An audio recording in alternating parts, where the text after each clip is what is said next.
News 24. Think first. नमस्कार, मैं हूं सैयद सुहेल और आप देख रहे हैं 5 की पंचायत। पंचायत के लिए हम मौजूद हैं दिल्ली के दिल कनॉट प्लेस में। मेरे चारों तरफ आप देख रहे हैं दिल्ली के रहने वाले लोग, बहुत से लोग बाहर से आए हुए हैं और पंचायत का आज का सवाल है, क्यों देश में बेकाबू हो रहे हैं तेल के दाम। और इतना ही नहीं, पाकिस्तान में तेल के दाम जब कम है तो आखिर हिंदुस्तान में ज्यादा क्यों। जब पाकिस्तान में तेल के दाम कम हो सकते हैं तो हिंदुस्तान में क्यों नहीं। यह सवाल इसलिए क्योंकि डीजल अपने उच्चतम स्तर पर पहुंच चुका है। डीजल और पेट्रोल लगभग बराबर हो चुका है। तो सवाल यह है कि जो सरकार केवल इस दावे के साथ आई थी कि बहुत हुआ पेट्रोल और डीजल की जनता पर मार, अब की बार मोदी सरकार, वो सरकार आखिर क्यों जवाब नहीं देती। वो सरकार आखिर क्यों अब पुतले नहीं फूंकती और धरना नहीं देती। लोगों से भी बात करेंगे। सबसे पहले मेहमानों से शुरुआत करते हैं, उनसे आपका तारुफ करा दें। हमारे साथ बीजेपी के नेता नवीन कुमार जिंदल साहब हैं, आम आदमी पार्टी से आम आदमी पार्टी विधायक राजेश गुप्ता जी हैं, सुलेमान खान हैं जो कि कांग्रेस के प्रवक्ता हैं, और इकोनॉमिस्ट अर्थशास्त्री शरद कोहली साहब हैं। बहुत बहुत स्वागत है आप सभी का।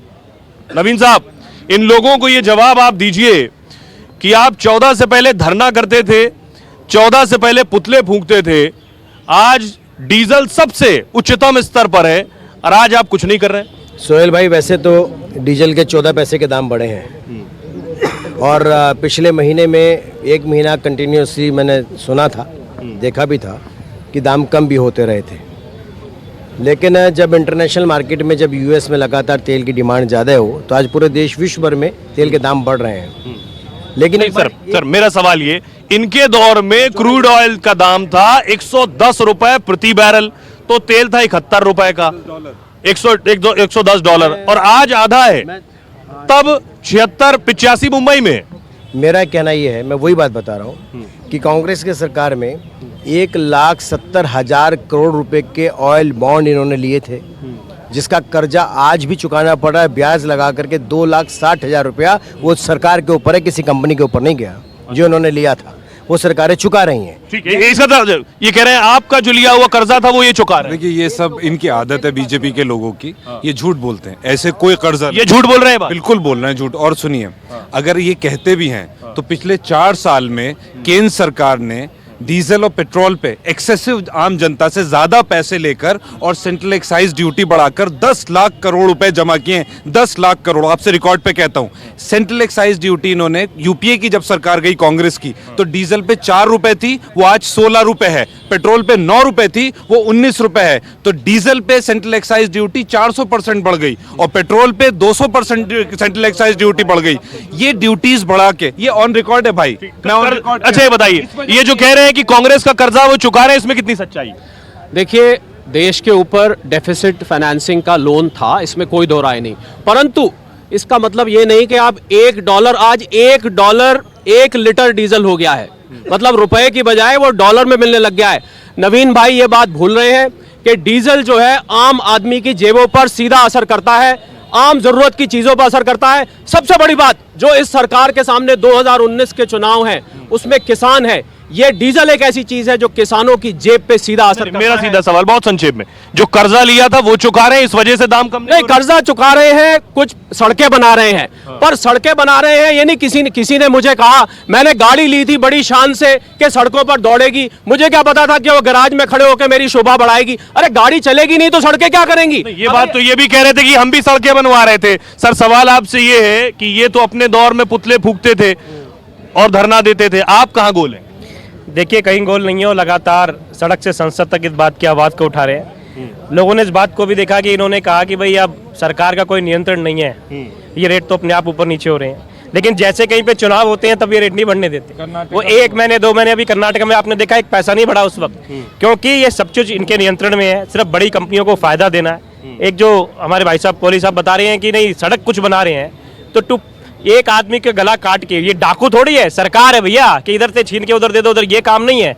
आप इस तरीके से रेट को बढ़ाए जाओगे और गरीब आदमी की ये पोजीशन हो चुकी है कि वो गाड़ी लेने के बारे में अब सोच भी नहीं रहा यहाँ तक कि जो अमीर आदमी है अब तो उसके ऊपर भी पिंच आने लगा है, काम धंधे उन्होंने छोड़े नहीं, यहाँ सीलिंग करा दो, वहाँ मार दो, तेल के रेट चाहते क्या है, किसको लाना चाहते हैं, अब समझ में नहीं आ रहा। ठीक है, दिल्ली में वैट सबसे ज्यादा है, दिल्ली सरकार ने बढ़ाया हुआ है। और मुंबई में ज्यादा है सर, और मुंबई में 85। दूसरा कर्नाटका में सरकार में जैसी चुनाव जीते कांग्रेस ने 4 रुपए का दाम बढ़ा दिया। मुझे ये बता दीजिए कि जो ये लगातार यहाँ आकर के पेट्रोल डीजल के महंगे होने के छाती पीट रहे हैं, दिल्ली में आम आदमी पार्टी की सरकार है, कर्नाटका में सर मैंने आपकी बात मान ली, देश में सबसे ज्यादा राज्यों में आपकी सरकार है, आप कम कर लीजिए। कम किया, मेरी बात सुन लीजिए, कैपिटल कहीं और मत जाइए। मुझे बता दीजिए कर्नाटका में चुनाव जीतने के बाद आपने दाम क्यों बढ़ाया और दिल्ली में क्यों बढ़ाया? कम क्यों नहीं, ये सवाल सब पे है। आपकी सबसे ज्यादा राज्यों में सरकार है, कम नहीं करते, आप कम नहीं करते और आप भी कम नहीं करते, लोगों से शुरुआत करते हैं। हाँ सर, तेल के दाम सर पाकिस्तान में कम है हिंदुस्तान के मुकाबले। देखिए बात पाकिस्तान हिंदुस्तान की नहीं है। हाँ। अभी मैं सुन रहा था पैनल में बोल रहे थे किसानों के लिए जो तेल होता है डीजल वो सब्सिडी में आते हैं, ये सच्चाई है। जितने भी किसान हैं उसकी एमएसपी बढ़ाने की बात हो रही है। मैं ये नहीं कहता हूँ कि सरकार बहुत अच्छी है और सरकार को इस पर नजर नहीं रखनी चाहिए। एडीआर रिपोर्ट के अनुसार 5% लोग गाड़ी चलाते हैं, ठीक है, लेकिन जो गाड़ी खरीदते हैं उसको पता है कि डीजल का दाम ऊपर नीचे जाएगा। सर डीजल किसान इस्तेमाल करता है, रही बात डॉलर की, किसान का इंजन डीजल से ही चलता है, उसमें सब्सिडी भी मिलती है, ये आप भी देखती है। सर किसान को क्या सब्सिडी मिलती है ना, सब्सिडी डीजल पे मिलती है, जो किसान उससे पूछिए ना आप। हाँ। और रह गई बात डॉलर की, क्या कह रहे हैं आप? किसान को कोई सब्सिडी नहीं मिलती, किसान को कोई सब्सिडी नहीं मिलती। ये लो अपना रोटी उनका उल्लू उनके ऊपर, उनका उल्लू ऊपर, इन्होंने सीधा करना नहीं ना, कुछ नहीं करना। किसान को सब्सिडी मिलती है क्या? सब्सिडी इन्हीं का आदमी, नेता ही का आदमी मिलते हैं, उन्हीं जो। आइए कुछ और लोगों से बात करेंगे बहुत संक्षेप में। दिल्ली में पेट्रोल के ऊपर जब अब अभी भाई साहब ने कहा सबसे सस्ता दे रहे हैं, जब 2015 के अंदर केजरीवाल जी सबसे सरकार में आए तो 1.5 महीने बाद ही 2 रुपए 90 पैसे वैट के रूप में दिल्ली बढ़े, जो हरियाणा के मुकाबले बराबर इक्वल रेट हो गया है। और 10 पैसे का फर्क है हरियाणा में हमारे अंदर, पहले 3 रुपए का फर्क था सबसे पहले। दूसरा, आज हम तेल 37 रुपए खरीद के लोगों को, और हम भी खरीद रहे हैं 78 रुपए, कहीं 80 रुपए, कहीं 70 रुपए ले रहे हैं, तो बिल्कुल आंखों में मिर्चें झोंकी जा रही हैं। और दूसरी बात अभी भाई साहब ने कहा कि हमने 2.5 लाख करोड़ रुपए का कर्ज उतारा है। 2.5 लाख रुपए कर्ज उतारने के बाद में आपने उतारा उधार का पिछला, लेकिन 4.5 साल के अंदर 11 लाख करोड़ रुपए इकट्ठा करने के बाद में वो पैसा कहाँ गया? जो सड़कें बन रही है, बड़े बड़े हाईवे बन रहे हैं, सबके ऊपर हम रोड टैक्स देते हैं, वो रोड टैक्स पैसा क्या सरकार के पास जाता है? वो कहाँ जाता है? मेरा प्रश्न, हम देश की छठी सबसे बड़ी अर्थव्यवस्था है, हमारे देश में सबसे ज्यादा रिफाइनरी सेंटर है, फिर क्यों बढ़ रहा है सर देश में डीजल पेट्रोल के दाम? पाकिस्तान में सस्ता, हिंदुस्तान में महंगा। भले ही सर महंगा है तेल यहाँ पे, लेकिन काम बहुत हुआ है। हमारे पूर्वी यूपी में बहुत सी सड़कें बनी हैं। किसी भी सरकार को 5 साल में जज नहीं किया जा सकता है, उसे और भी मौका देना चाहिए। 5 साल में जज नहीं किया जा सकता है। हाँ सर, बिल्कुल ठीक कह रहे हैं कि आप 4 साल में, आप पिछले 60-70 साल का इतिहास भूल गए, आज 4 साल के अंदर आप हिसाब मांग रहे हो। 4 साल में हिसाब मांग रहे हो? बिल्कुल, ये सब मैनिपुलेट करवाने के लिए करवाया जा रहा है। जो पेट्रोल का रेट है वो अब जो इंक्रीज हो रहा है, जो अभी मैंने सुना ये डिबेट में अभी कार के बारे में बताया जा रहा है, जो बंदा कार खरीद रहा है और इतनी महंगी गाड़ी, उसको पेट्रोल देने का पैसा नहीं है, तो ये सब मैनिपुलेट करवाया जा रहा है। अभी 2 लाख करोड़ और 70 लाख इंटरेस्ट है उसका, तो इंटरेस्ट रिपे करवाया। हाँ सर, मेरा बीजेपी वालों से सवाल है, इनको गाय से फुर्सत मिलेगी, राम मंदिर से फुर्सत मिलेगी तो सोचेंगे ना तेल के बारे में। ये बड़ी बात कह रहे हैं आपको गाय और मंदिर से फुर्सत मिलेगी तब तेल सोचेंगे। सर भाई साहब का जवाब देना चाहता हूं, मैं 70 रुपए क्यों दूं जब पाकिस्तान में 45 रुपए मिल रहा है, और हमारा देश दे रहा है, हमारा इंडिया दे रहा है पाकिस्तान को 45 रुपए में, और मैं 70 रुपए खरीदने में हम लोग मजबूर हैं। हाँ सर। बेटे, जब बीजेपी का कांग्रेस सत्ता में थी तो बीजेपी हर महीने देश बंद महंगाई के ऊपर, आज उसकी पोजीशन देखो अपनी क्या हाल कर रखा है पेट्रोल का। जी, अभी न्यूज़ में देखा, अभी कुछ आया था कि जो इंडिया है बाहर सस्ते दामों पे एक्सपोर्ट करता है, तो ये पॉलिटिकली सिस्टम क्या है? Why politics is there? For countryman और for making profit, for filling their own pockets, for maintaining their own chairs, अपनी कुर्सी मेंटेन करने के लिए। कॉमन पीपल कहाँ जाए? सिर्फ पेट्रोल की बात नहीं है, a private construction builder ले लीजिए. We have paid so much of lakhs of money for our unit. At the time of possession, they are saying pay 12 lakh more. From where we should bring the money? कहाँ से लाएं? आम आदमी का दर्द है। नवीन भाई, आपसे ही सवाल है। हाँ सर, जो एक भाई साहब ने बोला मंदिर और गाय पे ध्यान दिया जा रहा है, वो धार्मिक आस्थाएं हैं, लेकिन तेल के दाम पे भी मोदी जी को ध्यान देना चाहिए। तेल का दाम सीधे जेब से जुड़ा। सर, कई सवाल हैं। सवाल ये है कि जब पाकिस्तान में सर 51 रुपए, 52 रुपए, 55 रुपए है, तो सर हम यहाँ क्यों 85 रुपए दें? देखिए साहब, पाकिस्तान की तुलना भारत से कभी हो नहीं सकती। वो आतंकी जननी है और भारत जो है विकसित देश में। सर, आतंकी जननी और सबसे कम रेट पे तेल दे रहा है, ये क्या बात हुई? क्या तुक है? आपको केवल तेल चाहिए, वहाँ पे आतंक भी पैदा किया जाता है, यहाँ आतंक पैदा नहीं। ये तुलना ही अपने आप में कुतर्क जैसी है। आप ही तुलना कुतर्क वाली कर रहे हैं। मैं कह रहा हूँ तेल सस्ता क्यों उनका? इसलिए कह रहा हूँ, आप बाकी देशों से भी तुलना कर सकते हैं। नेपाल से कर लीजिए, नेपाल में सस्ता है। श्रीलंका से कर लीजिए, वहाँ सस्ता है। आज देश में, हमारे देश में जितना विकास और विकसित देश विकासशील आगे की तरफ बढ़ रहा है, कोई दूसरा देश आपको बढ़ता हुआ नजर आ रहा है क्या? पहली बात। दूसरी बात, अभी तो कह रहे हैं कर्जा दे रहे हैं, फिर आप कह रहे हैं कि विकासशील हो रहा है। कर्जा तो दे ही रहे हैं, इसमें क्या शक है? कर्जा नहीं दे रहे क्या? क्यों? ये तो फैक्ट है ना। ये पता नहीं कहां से आंकड़े लाते हैं, 10 लाख करोड़ कमा लिया, ये कमा लिया, वो कमा लिया। किसकी जेब में कमा लिया भाई?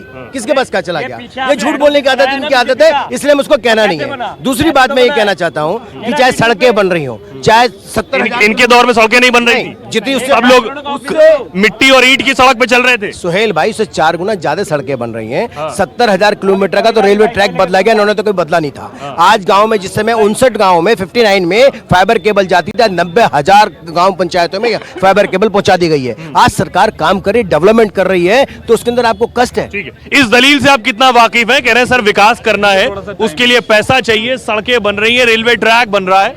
देखिए, 2-3 बातें हैं। ये कह रहे हैं कर्नाटका में जब नहीं, विकास, अभी विकास मेरे ऊपर जो बात कही है वो कहूंगा मैं।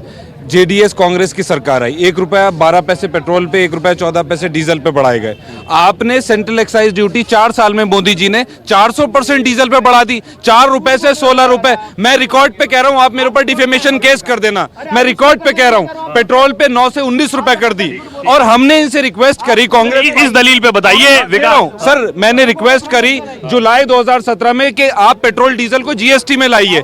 20 स्टेट्स में इनकी सरकार है, 20 स्टेट्स में जीएसटी में लाइए पेट्रोल डीजल को, वैसे ही नीचे हो जाएगा। अच्छा, एक बात बताइए। नहीं, एक बात अब एक बात इस सवाल, अब इस सवाल पे एक बात बताइए। आपकी सरकार आएगी, आज आप न्यूज़ 24 पर बोल रहे हैं, पहला काम पेट्रोल डीजल जीएसटी में होगा। ऑन रिकॉर्ड हम कह रहे हैं, हम ऑन रिकॉर्ड कह रहे हैं, पेट्रोल डीजल जीएसटी में होगा, और उसको पेट्रोल डीजल जीएसटी में लाएगी कांग्रेस सरकार। और विकास नहीं हो सकता। ये बार-बार झूठ बोल रहे हैं, लोगों को भ्रम फैला रहे हैं। पेट्रोल डीजल, देखिए, जो विकास की बात करते, देखिए, हर विकास के उसके लिए केंद्र सरकार के पास फंड होता है। आप डीजल पेट्रोल से क्यों आप लोगों की जेब काट रहे हैं? डीजल से आप लोगों की जेब काट रहे हैं, और आम आदमी को महंगाई बढ़ रही है उससे। आप कह रहे हैं उससे विकास करेंगे, विकास तो पहले भी हो रहा। इस पर क्या कहेंगे कि विकास के लिए पैसों की जरूरत है? मेरा ये कहना है कि विकास के लिए पैसे की जरूरत होती है, लेकिन मैंने पहले भी कहा, इसका मतलब ये नहीं है कि गला काट देंगे। एक एक चीज महंगी होती जा रही है, डीजल की वजह से ट्रांसपोर्टेशन महंगी होती है, किसानों के लिए प्रॉब्लम आती है,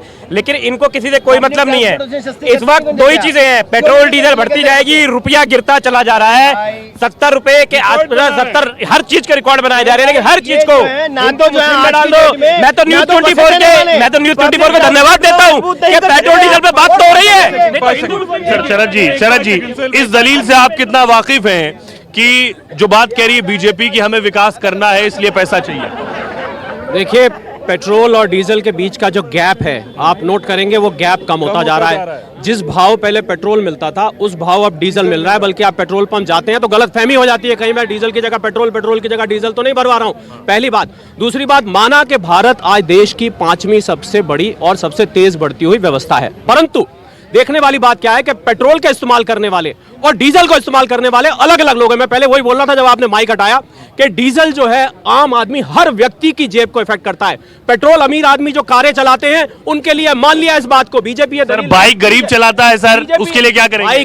बाइक में इतना ज्यादा पेट्रोल नहीं लगता है, बाइक में नहीं लगता है। बीजेपी की दलील यह है कि जो आदमी कार खरीद सकता है वो पेट्रोल भी खरीद सकता है, परंतु डीजल और पेट्रोल को एक ही भाव तोलना बहुत महंगा पड़ेगा बीजेपी को। मैं उनको बार बार चेतावनी दे रहा हूं, क्योंकि ये किसानों की जेब को, अगर किसान भूखा मर गया, अगर किसान ट्रैक्टर नहीं चला पाया, अगर किसान अपनी इरिगेशन सिस्टम नहीं चला पाया, तो कहां से फसल होगी? पहले किसान हाँ, जय किसान जय जवान।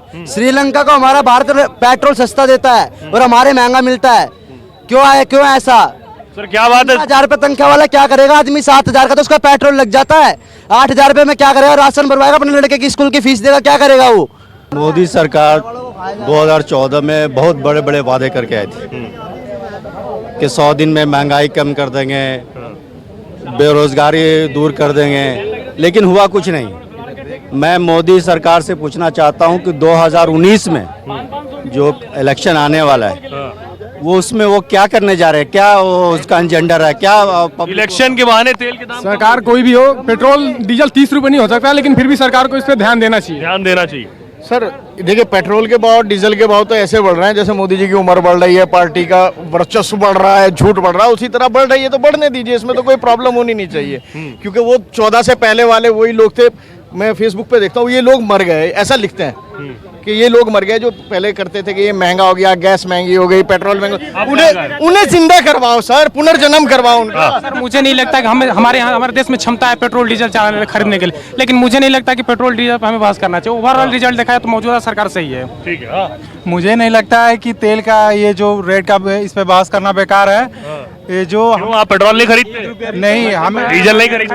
अरे तो आपकी क्षमता है। अच्छा ठीक है, आइए मैं आप ही के सवाल, आप सब लोग, क्या पेट्रोल डीजल खरीदने की क्षमता है? महंगे होने से कोई मतलब नहीं है, कोई मतलब नहीं है। ये देखिए ज्यादातर लोग यहाँ दुला रहे। सर मेरा सवाल एक मिनट, मेरा सवाल ये, सर जब आप सरकार में नहीं थे तो हर रोज एक ट्वीट आता था कि तेल के दाम भाग रहे हैं ऊपर, रुपया और नीचे जा रहा है। अब कोई ट्वीट नहीं करता। सुनील भाई, मेरा कहना ये है, अभी आप कह रहे थे कि किसानों पर सीधा डीजल का इफेक्ट पड़ता है। आज किसानों को पूरे समय पर बिजली मिलती है, सस्ती बिजली मिलती है, जो पहले नहीं मिलती थी डीजल से पहले। वो सर सस्ती नहीं, मैं आपको जानकारी के लिए बता दूं, दाम बढ़ गए बिजली के। नहीं बढ़े, बिजली के दाम बढ़ गए। साहब केजरीवाल बात कर रहे हैं, साहब केजरीवाल साहब से मत जोड़ो, किसानों की बात करो। दिल्ली में किसानों को पानी की व्यवस्था सरकार ने दी, किसानों को बीज की सस्ते की व्यवस्था दी, खाद की व्यवस्था दी, यूरिया के लिए राशन कार्ड लेके जाया करते। अब ट्वीट नहीं करेंगे पेट्रोल डीजल पे? ट्वीट मेरा कहना यह है कि किसानों पेट्रोल डीजल पे ट्वीट नहीं करेंगे।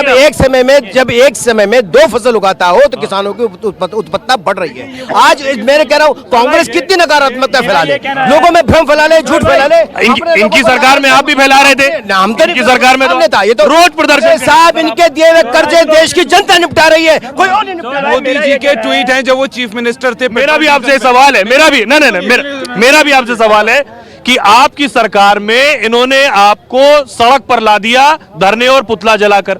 आज आप कहां हैं? आप क्यों नहीं कर पा रहे हैं? देखिए अब सुन लिए देखिए, आपसे पूरे देश से मोदी जी ने वादा किया अच्छे दिन, पुतले भी महंगे कर दिए, मटके भी महंगे कर दिए। अच्छे दिन आएंगे। आज बीजेपी के लोग अच्छे दिनों की बात नहीं करते हैं। आज बीजेपी के लोग अच्छे दिन की बात नहीं करते हैं। कहते थे बहुत हुई महंगाई की मार, अब की बार मोदी सरकार, ये दिया मोदी सरकार ने।